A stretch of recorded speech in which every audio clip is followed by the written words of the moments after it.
Yo los voy a llevar un poquitito a un tema que tiene que ver con nuevas opciones de producción frutícola en la zona sur, sin ser yo un experto en lo que voy a hablar, lo que significó que tuve que hacer un trabajo de investigación, ¿cierto?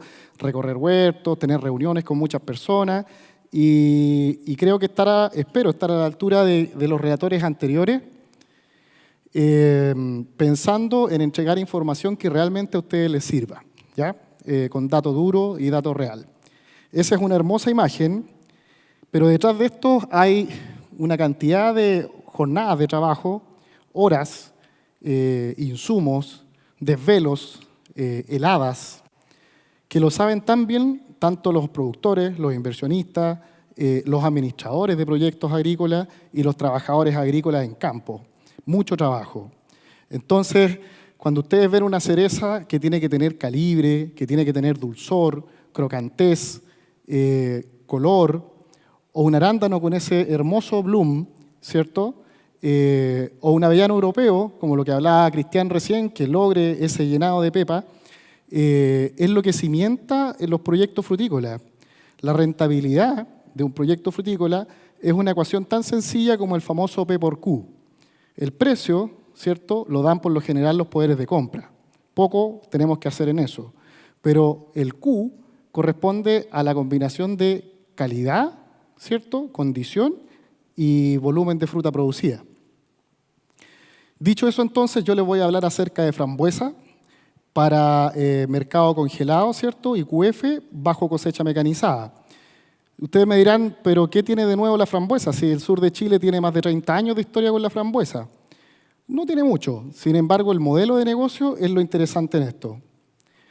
Ese gráfico que ven acá es un gráfico de burbuja que en el eje de las X ustedes pueden ver que está desde el 0 al 50 y muestra nada más ni nada menos que cómo han evolucionado las importaciones de frambuesa a nivel mundial. Y ustedes ven que las burbujas más grandes, como Estados Unidos o Alemania, andan del orden del 30 al 20% de crecimiento. En otras palabras, después de la pandemia, el mundo reaccionó consumiendo productos que fueran funcionales. Es decir, una frambuesa que fuera con alto contenido antioxidante, que tuviera vitamina C y que me apoyara en mi sistema inmunológico, ¿cierto?, para poder prevenir el COVID. 21% es lo que el mundo, ¿cierto?, ha ido creciendo en cuanto a la tendencia de demanda. Y eso también se refleja con la productividad. Fíjense que el año 2019 al 2020 hacia adelante hay un salto. El mundo produjo más frambuesa porque el mundo comía más frambuesa. Chile está en el 7º lugar con 25.000 toneladas, ¿cierto?, y en 4.500 hectáreas. México es un caso aparte porque esas 180.000 toneladas es fruta fresca que se consume como snack principalmente en Estados Unidos.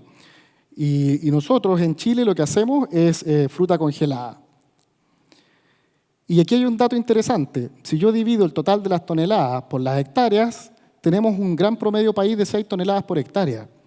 Cuando hay productores que están en las 10, en las 12, en las 15, en las 20 toneladas.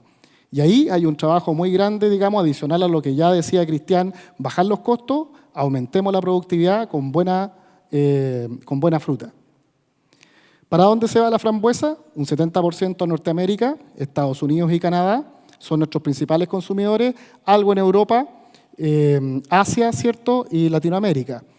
Aquí hay una noticia interesante porque los canadienses en estos momentos están haciendo un replanteamiento de sus producciones, arrancando frambuesa, reemplazándola por arándano. Algo un poco en contra de lo que hacemos en la zona sur, ¿cierto?, acá en Chile. Pero que los canadienses tengan menos frambuesa es una buena noticia porque podemos tener un mayor mercado. Y esta es una pregunta que debiésemos hacernos antes de hacer cualquier inversión en fruticultura. Antes de invertir, preguntémonos qué es lo que el poder de compra nos demanda y cómo lo va a pagar. En el caso de la frambuesa, ¿cierto?, Individual Quick Freezing es las siglas en inglés de congelamiento individual, fruto a fruto. Eso es lo que significa el IQF. Cuando más del 70% de la fruta que yo le entrego al poder de compra pasa como IQF, el pago a productor es por el 100%, como IQF, que es lo que nosotros queremos. Cuando ese valor está entre el 50 y el 70%, ya hay un informe por control de calidad que está asociado a ese pago. Y si es menos de un 50%, pasamos a block o a jugo, que ya es una categoría de menor valor. ¿Qué es lo que es IQF? Una fruta entera, no desgranada o partida, con color rojo brillante, 8 a 12 Brix, sobre 17 milímetros de diámetro, y que no tenga pudriciones, materias extrañas, nada que fuera motivo de descarte. ¿Qué tengo que pensar a la hora de plantar? Y aquí no me voy a detener mucho porque ya lo dijo muy bien don Fernando Santibáñez, lo recalcó Cristian. En el caso de los frutales en general, no solo la frambuesa, los estados de mayor susceptibilidad a las heladas siempre van a ser ciertos cercanos a floración y a frutos recién cuajados.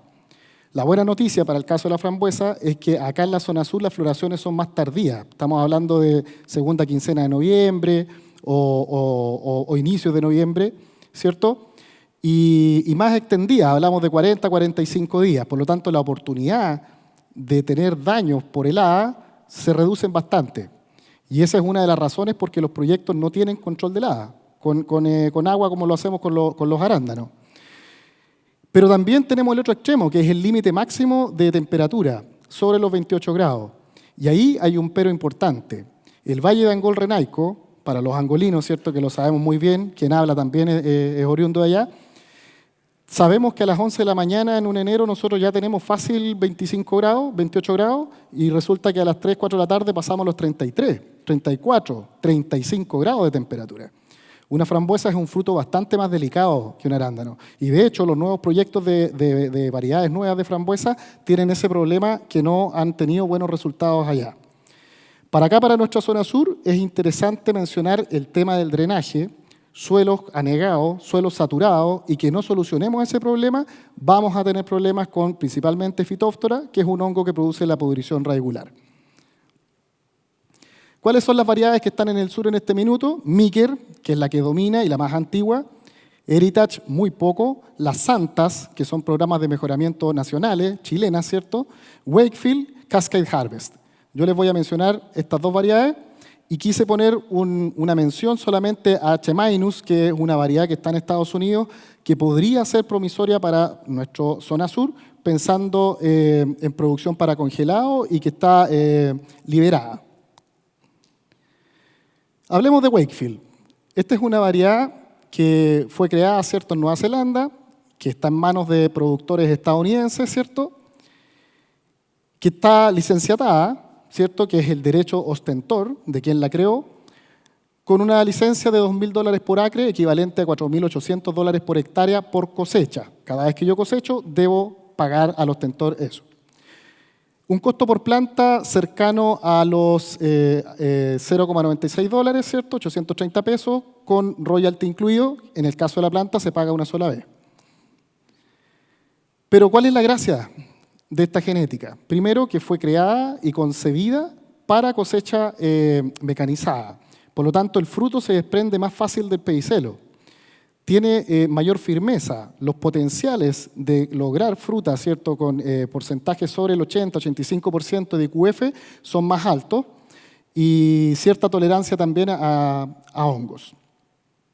¿Qué manejos debiese considerar? Corregir pH. Nuestro sur de Chile lo sabemos muy bien que son de pH más bien ácido. Encalado a superficie completa y formar el camellón. Incorporar la cal con rotovator, ¿cierto? Y acá también es importante considerar el uso de compost. Esta especie frutal ha demostrado que responde bastante bien al uso del compost, cuando tú lo incorporas en la formación del camellón. Se forma el camellón con pala. Estas son las dimensiones ideales que uno debiese tener: 35 centímetros de altura, una meseta de 30 centímetros, y la base del camellón, de 80 centímetros, 1,20 m o a 1,40 m, está un poco definida por las dimensiones de la máquina cosechera.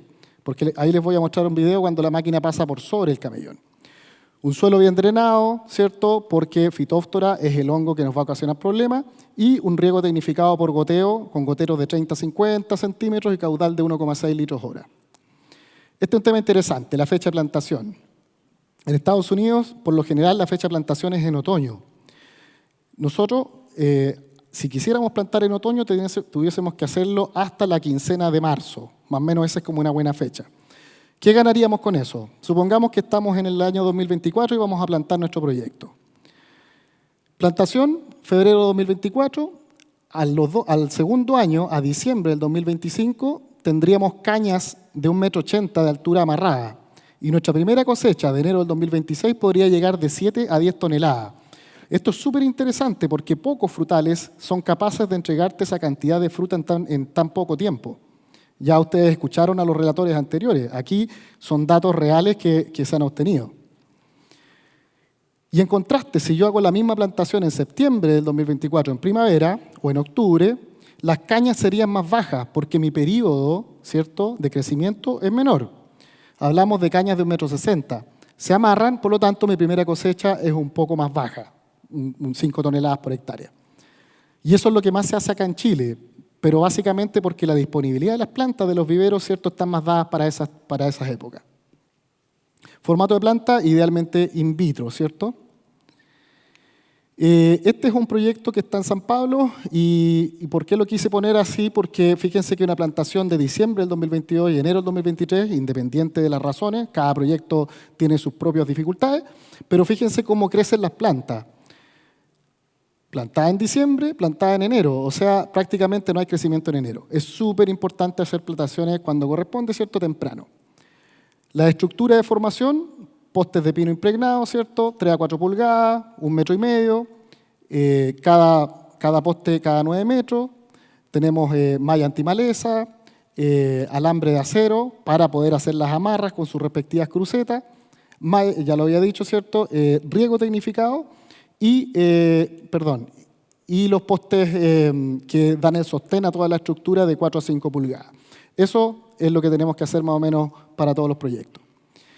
Esta es la imagen de un proyecto acá en Osorno, una muy bonita imagen. Su propietario está dentro de la audiencia y si se fijan tiene cubierta antimaleza a superficie completa porque es un proyecto para fruta orgánica. Por lo tanto yo no necesito la maleza ahí. Miren el vigor de las plantas. Plantación, octubre de 2017. Y aquí hay un caso interesante. Me comentaba que cuando se ingresó este material genético la primera vez a Chile fue más o menos en esos años y se distribuyó entre Angol, Lanco, Pelchuquín, Osorno, ¿cierto? Y de todas las plantaciones, ¿cierto?, tuvo una muy buena adaptación, excepto en Angol, en donde ese huerto ya no existe. ¿Por qué en Angol no? Las olas de calor, que decía don Fernando también. Tema interesante, marcos de plantación, 4.700 plantas por hectárea. Fíjense el periodo de floración que les he hablado, del 1 de noviembre al 15 de diciembre, que correlaciona obviamente con la cosecha, que es desde el 15 de diciembre hasta fines de enero. ¿Ya? Por lo tanto, es una cosecha de 45 días con una periodicidad, idealmente cada 2 días y medio. Esta es la curva. Entonces, insisto, que al segundo año te entregue esa cantidad de fruta y después inmediatamente llegue a plena producción, es difícil en los proyectos frutícolas. Y esto lo hace. Nosotros pusimos acá un tope de 15, de 14 a 16 toneladas, sabiendo que el productor ha llegado a 20. Pero cuando lo conversamos y el consejo que me dio, dejémoslo en 15 y 16, porque es un buen indicador para evaluar futuros proyectos. Bueno, pero ustedes ya saben que el potencial puede llegar a 20 toneladas. O sea, no puede. Llega a 20 toneladas en estas condiciones. Esa es la máquina, es una máquina Litó de origen estadounidense, ¿cierto? Y va pasando por sobre la planta y el camellón, como les comentaba, con esas varillas haciendo el shake. Entonces va remeciendo la planta y el fruto se desprende del pedicelo. Eso es lo que les comentaba. 5 operarios, incluyendo quien la conduce, ¿cierto? Se hace una preselección en la línea y vamos llenando las bandejas. Bonito el video, gracias. Acá no es para que ustedes se queden con todas las cifras del cuadro, pero toda esa matemática, como es matemática de Excel, ¿cierto?, va a dar exacto, pero lo que quiere decir es que en 10 hectáreas, con 15 toneladas por hectárea, tú con esa máquina puedes lograr la periodicidad que necesitas, que es pasar cada 2 días y medio por el huerto. ¿Ya? Entonces tú tendrías del orden de 15 a 18 pasadas en la temporada y el rendimiento de tu máquina es de 4 hectáreas diarias. ¿Ya? Quédense con ese valor. Una comparación. Si el servicio de cosecha, y yo arriendo la cosecha con esta máquina, que es la grande, ¿cierto?, es de 30 centavos de dólar por kilo, y si yo compro la máquina, mi costo es de 18 centavos de dólar por kilo, mi diferencial es de 12 centavos de dólar. A 15 toneladas por hectárea, y en 10 hectáreas, ¿cierto?, voy a tener un ahorro de $18.000 por cosecha, pensando en cómo prorrateo la máquina, ¿cierto?, cuando yo la compre. Y la máquina de la derecha, esa es una foto que se tomó en el Valle de Michigan, en Estados Unidos, con algunos productores, que no sé si hay alguno por acá cuando hicimos ese viaje años atrás, pero hoy día se hace cada vez más interesante porque es de tiro de tractor, es más básica, probablemente menos kilos, pero no hay que olvidar que la frambuesa está en manos de la agricultura familiar campesina. Eso es lo que ha sido en el tiempo, solo que ahora hemos vuelto a poner la vista en esto ya, pero de una forma más industrializada. Este es el modelo productivo de los estadounidenses en Linden, Washington, en la costa Pacífico, y es una imagen satelital. Lo primero que tenemos que ver, ¿cierto? Este es un Google Earth, que la forma de los huertos es un rectángulo, y el largo de la hilera, fíjense, son de 300 metros separados por pasillos centrales de 12 metros y luego 300 metros más.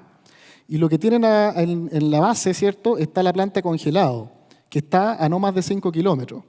Entonces, esto es la filosofía estadounidense. Hazlo fácil, hazlo eficiente, hazlo rápido, hazlo sencillo. ¿Por qué? Porque la frambuesa, una vez cosechada, idealmente a no más de 3 horas debiese estar ya pasando por el proceso de congelado. Y ellos lo logran bastante bien. Con hileras largas, la máquina pasa de un cuartel al otro. ¿Ya? Por eso es que está en la orientación norte-sur. Esos son los datos, ¿cierto? Y si ustedes tienen buen ojo y ven que hay unas manchitas, ahí está la máquina. Lo tiene la imagen satelital, ahí hay una máquina y hay otra más que está en la parte baja. Entonces uno como que lo asemeja un poco a la época de las trillas, cuando ve las máquinas de trigo pasar por lado y lado. Es un poco un concepto parecido. Bueno, vámonos a los costos. Establecer una hectárea de frambuesa de este tipo está del orden de los 14.600.000 pesos, en donde el 50% prácticamente es el costo de las plantas. ¿Ya? Estamos incluyendo el riego tecnificado en esto. Estos son los supuestos, ya les hablé de la curva, de la fruta, la licencia, una inversión inicial para 10 hectáreas, cercano a los 528 millones de pesos, ¿cierto?, incluyendo el valor de la máquina, los costos de cosecha, costos directos anuales, el costo por 1 kilo de frambuesa, y eso también es interesante, es 60 centavos de dólar. Cuando uno lo ve como cerecero, como arandanero, es otra la historia, son otros los costos. Bueno, con esos supuestos quise hacer un análisis de sensibilidad en donde la columna de la izquierda tiene los retornos, ¿cierto?, desde 1,5 dólares por kilo de fruta hasta 4, y arriba tienen el tamaño del huerto, desde 2,5 hectáreas hasta 15. Entonces, una forma de analizar la rentabilidad del proyecto es con el valor actual neto, ¿cierto?, el VAN. Y fíjense que con 10 hectáreas, todas las posibles realidades me dan positivas, 1 punto. Y segundo punto, el uso de la máquina estaría 100% ocupada, ¿cierto? Si salto de 10 a 15, la verdad es que no soy ni chicha ni limonada, como se dice, ¿cierto? Porque tendría que entrar a pensar en tener una máquina subutilizada. Lo hablaba hace poquito con Andrés ahí en el café y me decía, tú tienes que ir saltando en múltiplos de 10. Toda la razón, en múltiplos de 10, porque eso es lo que la máquina te demanda. Entonces, bajo el escenario actual, con retornos de 3 dólares por kilo de fruta, que eso insisto, es lo que se está retornando hoy día, y el análisis de un huerto de 10 hectáreas, los supuestos establecidos, el retorno a la inversión o payback sería el año 3, con una utilidad neta de 29 millones de pesos por hectárea cuando ya estamos en régimen productivo. Mismo escenario, pero para Meeker, que es una variedad mucho más antigua, liderada el año 67, la anterior es del 2010, nuevita. Fíjense que la Meeker, a diferencia de Wakefield, primero, el hábito de crecimiento es que coloniza la hilera completa. ¿Ya? Es como lo que todos conocemos como las frambuesas antiguas. La Wakefield crece de corona. ¿Ya? No es que se llene de hijuelos toda la hilera. Segundo punto, Meeker tiene más resistencia a desprenderse del fruto del pedicelo, lo que hace que yo necesite más potencia de la máquina, boto más fruta, daño más la planta.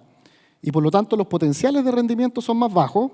Y tercer punto, el marco de plantación es más denso. Acá hablamos de 10.000 plantas por hectárea, algo más, y en el caso anterior 4.700 plantas por hectárea. Inmediatamente vemos una curva más aplanada, ya 2.500, 7.000, 10.000, 9.000, 10.000. Y vuelvo a tomar la intervención de Nicolás que hizo hace un rato, que me pareció pero espectacular. Por favor, hablemos de datos reales. Cuando armamos un proyecto para Meeker, tenemos que armarlo con estos números, ¿ya? Es un poco más caro el establecimiento porque son 10.000 plantas contra las 4.700. Ahí está el costo más elevado, ¿cierto? Pero 17 millones de pesos por hectárea. Y acá cambian los supuestos. Primero, la curva.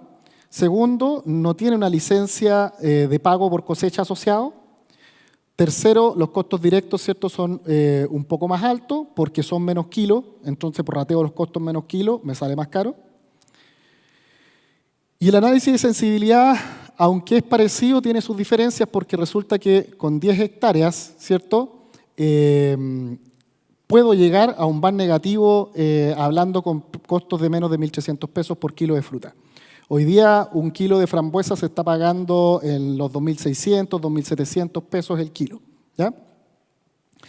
Pero aquí hay un punto súper interesante. La frambuesa es para congelado. Por lo tanto, nos ahorramos toda la ruta de los 30, 40 días de viaje, que la cereza regina se pardea la pulpa, que la arándano se ablanda, y todo lo que nos toca sufrir. Con los otros modelos de fruticultura, en este modelo es bastante más virtuoso, porque a las 3 horas se congeló y tranquilidad, que viaje donde tenga que viajar, respetando la cadena de frío. Bajo el escenario actual, entonces, de esos retornos, el payback al año 5 y la utilidad neta sería más o menos de 26 millones de pesos por hectárea. Insisto, esto no son datos teóricos, esto es lo que hoy día está pasando con el rubro.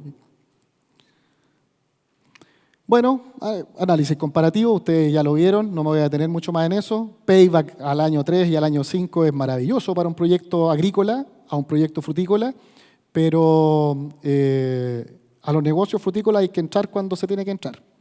Y eso lo hemos aprendido a fuego, con el arándano, con la cereza, y no da para mayor análisis.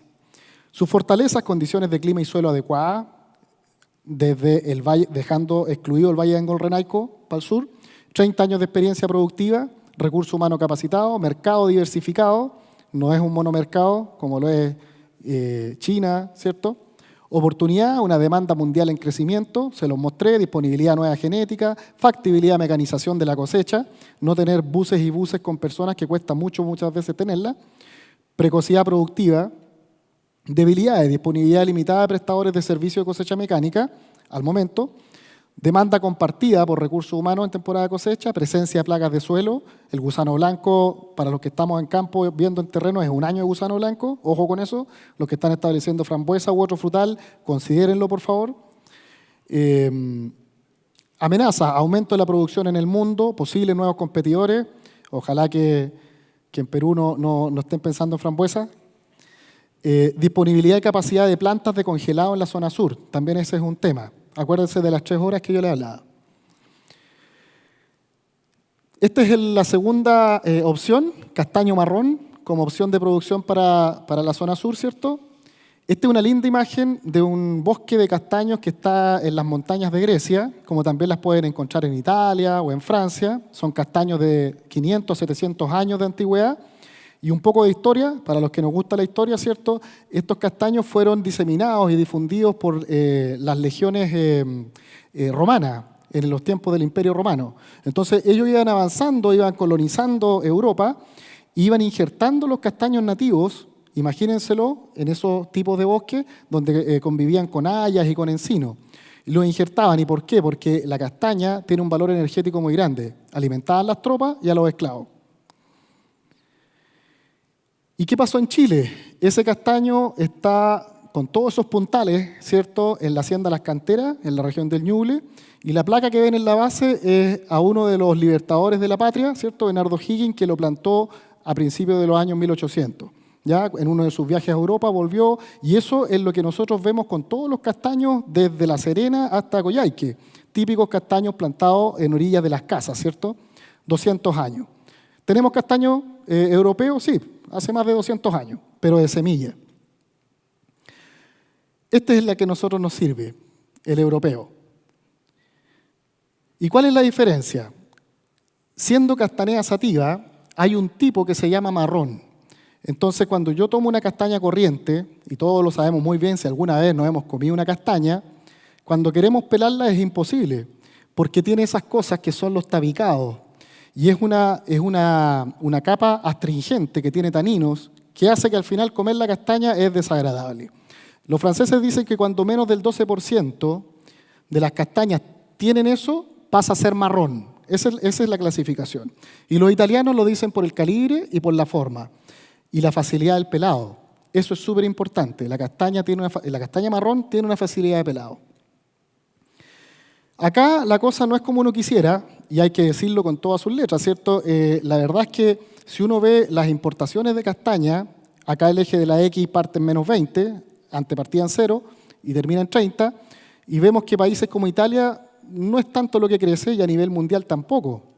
Pero esto me generó un debate. Yo lo conversé con las personas que son los hinchas del castaño marrón y me dicen de quién es la culpa. ¿Por qué la gente en Europa no consume castaña? Y la respuesta puede estar en que no tienen castaña. Porque tienen una plaga, que es la avispilla del castaño, que los está eliminando a todos, porque hay un tema socioeconómico mundial en donde las nuevas generaciones se fueron de los campos a vivir a las ciudades, y porque tampoco tienen huertos frutícolas con la tecnología que tiene Chile. Yo ya les dije, ellos salen a recolectar. Es como los turcos con el avellano europeo que comentaba Cristian. Entonces, pero sí hay que decirlo, que esas son las tendencias mundiales. Y Chile, a pesar de que ha mostrado un sostenido crecimiento, fíjense las barras café, ha saltado de 2.000 prácticamente a 4.000 toneladas, pero ¿qué es lo que son 4.000 toneladas para una industria frutícola en Chile? Eso es poco. Por lo tanto, es un mercado de nicho. Pero es un mercado viable. Y miren los precios. $2 FOB se traducen en $1,50 por kilo de fruta de retorno a productor. ¿Dónde se venden? Obviamente que en Italia, en Portugal, en España, en Francia y algo en Estados Unidos. Ojo con eso porque las castañas primores con calibre se venden en Estados Unidos. Insisto, en Chile es promisorio, se habla de hasta 2.000, 2.500 hectáreas, pero principalmente están allá en Ñuble. Acá en la Araucanía, hacia el sur, tenemos el huerto más antiguo, que tuve la oportunidad de visitarlo y se lo voy a mostrar, que está en Coyipulli, pero luego tenemos huertos establecidos en Villarrica, en Nueva Imperial, en Gorbea, y más al sur, camino a Pelchuquín, Valdivia, y también tenemos el último acá en Paillaco. Bueno. Parámetros de calidad y condición, la verdad es que acá no es la perfección que buscamos con los otros frutales. Es castaño marrón, me sirve. Pero no hay tolerancia o muy poca tolerancia a los hongos principalmente y a frutas partidas, tabicadas, etc. Las variedades son ecotipos. Aquí no hay un trabajo de mejoramiento genético, son ecotipos que han ido, por lo que les contaba, ¿cierto?, en distintas partes de Italia, principalmente, por ejemplo, marrone de Cuneo, es porque es un ecotipo que se seleccionó en Cuneo, en Piemonte, Italia. Marrone di Marradi, marrone di Città di Castello, marrone di Castel del Río, etc. Me detengo un poco en marrone de Cuneo porque es una variedad temprana comparada con todas las otras y puede ser interesante si es que yo establezco acá en el sur, porque si es temprana me puedo arrancar un poco, sobre todo de las lluvias de otoño y de los hongos, porque este fruto tiene que caer al suelo para cosecharlo. Nivel productivo elevado. En cuanto a clima, la verdad que ya tenemos castaños, ya lo dije, de la Serena Coyhaique, por lo tanto tiene una amplia adaptabilidad. Demanda hídrica, que esto es súper interesante, tiene una resistencia a sequía bastante buena, ¿cierto? Y que puede incluso hacernos pensar de hacer proyectos sin riego tecnificado. Este negocio está pensado de low cost, de muy bajo costo, ¿ya? Con pocas personas, tecnificado, ese es el concepto de este negocio. Y en suelo, la verdad es que al igual que la frambuesa, el drenaje, el mal drenaje, mata las plantas. Fíjese acá, ese es un huerto de castaño que está de Lautaro hacia Curacautín, está plantado hace un año atrás, miren el crecimiento de las plantas, en toda la zona del lomaje suave, y ese cameo lo hice para que ustedes pudieran entender qué pasó en todo el cuartel que estaba plantado en el valle, en la parte de La Vega. Fíjese el agua. No hay más castaños. Alguna vez hubo planta, murieron todas. Si usted quiere poner un huerto de castaño y tiene esa condición de campo, no lo haga. Y lo dice también don Fernando Santibáñez, ¿cierto? Es una imagen satelital de él que muestra cómo las masas de aire frío, ¿cierto?, que son más densas, se depositan en los bajos, en todos los campos. Por lo tanto, la helada siempre me va a pegar más fuerte ahí. A la izquierda hay un castaño quemado completamente con los brotes. Bueno, fenología, resiste mucho la dormancia, ¿cierto? La helada. Heladas primaverales, eso puede ser un tema. Florece tarde, fines de noviembre, principio de diciembre. Punto a favor para el castaño, para acá, para el sur. No tiene crecimiento del fruto en enero y febrero. Probablemente yo no necesitaría regarlo. En enero y febrero. Y el llenado de fruto es más bien para marzo, abril. Veamos el estudio de caso real, castaño marrón en Coyipulli, región de la Araucanía, ¿cierto? Estamos hablando del extremo norte de la región y tiene distintos años de plantación, 2009, 2010, 2014, 2022. Ese es un castaño, un huerto de 13 años, fíjense el vigor, miren cómo crece, y no tuvo ningún tipo de manejo, porque en esos años poco y nada se sabía, así que se plantaba nomás. 8 metros en chilera, 7 metros entre plantas, 7 metros de altura, pero es una planta que creció como pudo haber crecido el del Libertador de la Patria, ¿cierto? Más o menos parecido. O va para allá. Estamos hablando, ¿cierto?, de 33% polinizante, pero la retroexcavadora hizo una calicata y a 2 metros de profundidad teníamos raíces. Entonces, esa es la clave por qué este frutal es tan eficiente en el uso del agua, porque va a buscar el agua. La curva de producción, muy tarde comparado con lo que habíamos visto antes. Fíjese que plena producción al año 10, primeros kilos sacados al año 6. Entonces, cuando conversaba con algunas personas me decían, este es como un frutal donde trabaja el abuelo para que ganen los nietos, ¿cierto? Anillado. Pero hoy vino lo nuevo, diseño moderno, eje central, si se le hace familiar a los cereceros, ¿cierto? Más de 15 laterales por planta, ortopedia, amarra, que iba un poco en contra del concepto de que tú plantas y cosechas. Aquí ya empezamos a tener alta densidad, precocidad, productividad, polinizantes, de seguro que sí, al 20% en vez del 33%, y estamos llegando a esto. ¿Ya? 286 plantas por hectárea. Y miren la curva, comparemos las dos curvas. ¿Logramos precocidad? Sí. ¿Logramos más kilos? Sí.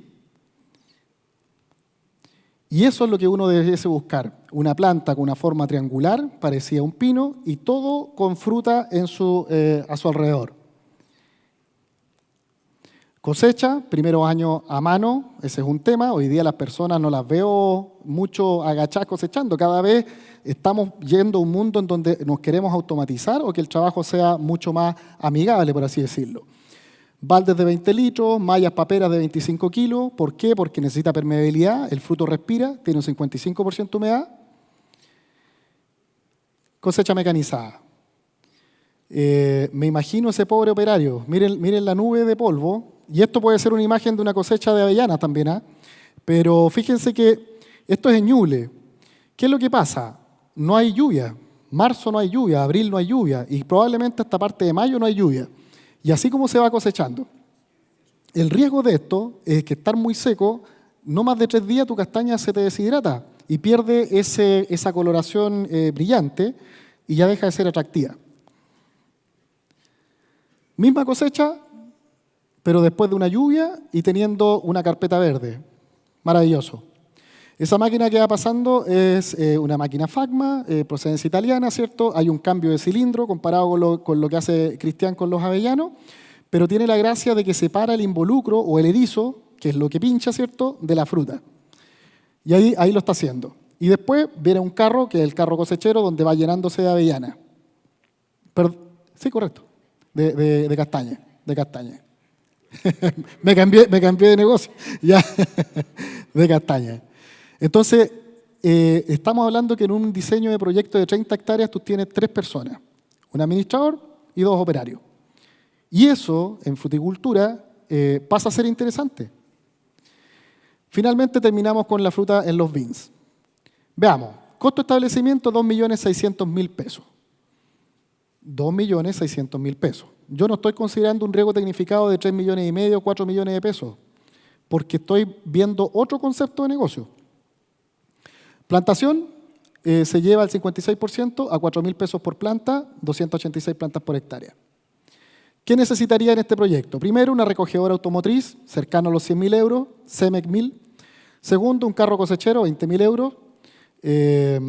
Tercero, una picadora o trincha, la trinchadora, ¿cierto?, que es la que va picando todos los restos y dejando plano porque el suelo se prepara. Acá el fruto cae al suelo y se recoge. Y cuarto, equipos de limpieza, tolva, cinta elevadora, criba, 40.000 euros. Cuando ya estamos en régimen productivo, 1.400.000 pesos me puedo gastar, ¿cierto?, al año. Eso equivale a 34 centavos de dólares por kilo de fruta. 34 centavos de dólares por kilo de fruta. Distribuida de esa forma. Los supuestos, todo lo que hemos hablado para atrás, ¿cierto?, incluyendo todas las inversiones que yo les mostré, y nos da un escenario desde $1 hasta $3, ¿cierto?, de retorno y tamaños de superficie plantable hasta 100 hectáreas. La verdad es que si yo me ubico más o menos en esa condición, es bastante interesante como negocio, pensando siempre en mecanizar y en la cantidad de personas que yo les hablo. Un payback al año 9, una utilidad de 3 millones a 3,5 millones por hectárea. Eso es un poco el negocio del castaño marrón hoy día. Condiciones de clima y suelo adecuadas para el cultivo, si las tenemos, ojo con las 10, 15, 20% de materia orgánica. Si se nos va, como dicen en el campo, en vicio la planta, y ese sobrevigor nos puede tener, es algo con lo que vamos a tener que luchar. Rusticidad de la especie, bajos costos operacionales, mercado diversificado, ausencia de plagas presentes, como en otros países, la avispilla del castaño, baja demanda de recursos humanos para el manejo, debilidades, disponibilidad limitada de prestadores de servicio de cosecha mecánica, escasa experiencia productiva en la zona sur, suelos fértiles dificultan el manejo por el vigor de las plantas, ya lo mencioné, amenaza, un mercado mundial sin crecimiento, pocos poderes de compra y plantas de proceso de la fruta en la zona, probabilidades de lluvias otoñales de cosecha que podrían estar asociadas a hongo del fruto. Entonces, lo que yo quise mostrarles acá fue un poco lo bueno, lo malo y lo feo. No lo bueno, lo bueno y lo bueno. Porque el desafío que nos planteamos como seminario este año fue justamente entregar información que sea útil y darle certezas a ustedes. Los agradecimientos están ahí. Todas estas personas dedicaron generosamente parte de su tiempo, de su trabajo, fueron muy generosos con la información. Insisto en los agradecimientos. ¿Y eso para qué? Para que otros agricultores como ellos, cuando tomen decisiones, tengan un poquito más de certeza. Y se agradece mucho, porque a veces una buena decisión en fruticultura te permite o ahorrar mucho o ganar mucho. Esa es la verdad de las cosas. Incluí también en los agradecimientos a Coprinsem por los 17 años de haberme tratado tan bien. Se los agradezco mucho y lo quiero decir públicamente.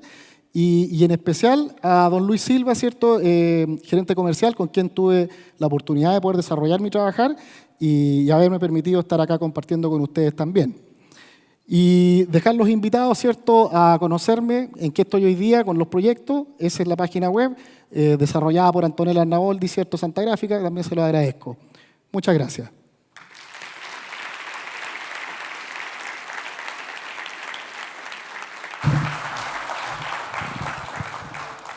Ya, tenemos tiempo para 2 consultas. Por favor, levanten la mano. Atrás, Michelle, Ceci.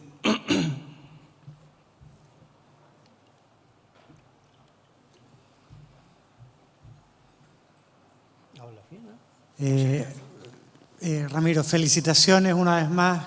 Los que te hemos escuchado, evidentemente estamos agradecidos del conocimiento que tú compartes y la generosidad que tienes, así que felicitaciones y muchas gracias. Gracias, Michelle. Respecto de, tú mencionaste 2 frutales ahora muy interesantes, junto con lo de Cristian, que mencionó recién Avellana. Nosotros en el sur estamos aprendiendo de fruticultura. En Curicó los fruticultores tienen 3, 4, 7 variedades o 7 especies y van rotando. Un concepto al respecto ¿qué recomendación le podrías dar a los productores que están naciendo en esto, tienen recién solamente un cultivo, tienen solamente 10 hectáreas de cerezo, tienen solamente un proyecto de avellanos? ¿Qué sugerencia le podrías dar tú a los productores del sur en cuanto a su crecimiento como productores frutícolas en el sur de Chile? Gracias, te agradezco la pregunta, Michelle. Es una muy buena pregunta porque por tema de tiempo uno no desarrolló más cosas, pero cuando se inicia un proyecto frutícola, y eso yo lo he dicho en las clases, la primera etapa lo tengo catalogado como el perfil del inversionista. Y eso viene después de años de reuniones con potenciales inversionistas. Tú tienes perfiles de personas que no están dedicados al agro, donde hay un abogado, hay un médico que quieren poner frutales, que a mi juicio son los más peligrosos de todos porque no tienen el conocimiento ni la experiencia. Pero también están los agricultores sureños y he estado viendo muy fuerte un recambio generacional, en donde los padres se han dedicado históricamente a un rubro y los hijos están tomando una posta que no necesariamente quieren hacer la continuidad de lo que han hecho los papás. Y a veces me he enfrentado con familias en que la decisión es tan potente de si continúa el campo o no. O loteamos y hacemos parcelas y vendemos, o qué hacemos. Entonces, en esa disyuntiva, ¿cierto? La llegada de estas nuevas generaciones tiene que ser con la mayor cantidad de información posible, con conocimiento. El peor error... ¿Me están cortando? El peor error que uno puede cometer como agricultor sureño es subestimar la fruticultura. Yo no puedo hacer eso, y muchos lo han hecho. Dicen, oye, lo que decían por ahí, oye, leo una revista, voy a un par de seminarios y voy invirtiendo, estoy listo. No, no es así. Hay muchas cosas que ver, incluso los que llevamos años haciendo esto, vamos cometiendo errores y aprendiendo. Mi consejo más importante es que dediquen tiempo a conversar con las personas que tienen el conocimiento. Dedíquense a eso. Y después tomen la decisión en qué invertir. Porque si tú ya entraste en fruticultura, no vas a salir tan fácil. Ese es el tema. Una consulta atrás, Enrique.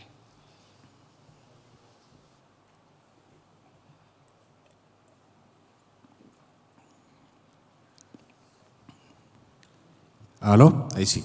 Muchas gracias, Ramiro. Primero que nada, felicitaciones no solamente por esta presentación, sino por la ejecución de este seminario que ha estado liderado por ti y obviamente con el apoyo de Coprinsem durante todos estos años. Así que mis felicitaciones y reconocimiento por el aporte tuyo, particularmente a la fruticultura del sur de Chile. Gracias, Carlos. Respecto de las alternativas que hoy día tú presentaste, nosotros hemos estado en varias ocasiones juntos hablando con productores de arándanos, sobre todo hoy día que están bastante complicados.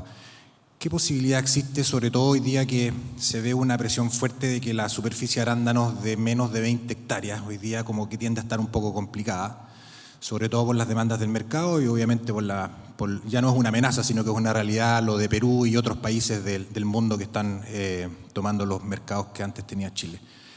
¿Cómo ves el tema de la frambuesa en reemplazo en un huerto ya establecido de arándanos y donde yo pueda tomar la decisión de decir arranco mis arándanos y coloco frambuesa, por ejemplo? ¿A qué dificultades me puedo enfrentar? O sea, pensando que tengo instalado riego, posiblemente el marco de marcaciones de plantaciones bastante similar, estamos hablando de una distancia en chilera de 3 metros según lo que se veía. ¿Cómo ves esa posibilidad y si tú recomendarías, más allá de invitarnos como industria a sumarnos al tema de la frambuesa, hacer un recambio de especie específicamente en este tipo de casos? Gracias por tus comentarios, Carlos, y por la pregunta. Yo lo veo más que como una posibilidad, lo veo como una tremenda oportunidad. Lo hemos conversado con nuestros productores, asesorados, vamos con proyectos. Hoy día estamos con un par de proyectos en frambuesa en donde estamos arrancando arándano. No arrancando arándano como una palabra gigante, porque el arándano hay que analizarlo. Yo veo oportunidades. Hay que ver la genética, las variedades, los mercados, los destinos. Hay huertos con utilidades hoy día, con números en azul en arándano. Pero a tu pregunta, hay variedades que ya están obsoletas. Los primeros huertos de arándano en Chile fueron plantados acá, el año 1992, el año más o menos han cumplido, han entregado todo lo que necesitaban entregar y hoy día le damos las gracias a las plantitas, pero se arrancan y ponemos frambuesa. ¿Por qué frambuesa? Segundo año, 5 toneladas, 7 toneladas, 10 toneladas. Tercer año, 15. El retorno a la inversión. El tema es que la fruticultura dejó de ser lo que nosotros pensamos o lo que nos enseñaron en pregrado cuando estudiábamos en la universidad. No, tú pones un huerto frutal para 15, 20, 30 años. El mundo cambió. Hoy día va todo muy rápido, muy veloz. Cambian los gustos de las personas, cambian los consumos. Por lo tanto, el inversionista tiene que ser más rápido también en leer y entender esto. Yo lo conversaba, no recuerdo, con alguien antes de exponer, con don Fernando fue, en el aeropuerto. Y decía, hay un común denominador de los productores que son innovadores. Pero son innovadores ¿por qué? Porque viajan, recorren el mundo, ven genética, y uno se da cuenta que ellos son los que siempre van liderando y toman la cresta de la ola. Entonces, en fruticultura tienes que saber leer eso rápido. Si la frambuesa es el tema hoy día, vamos.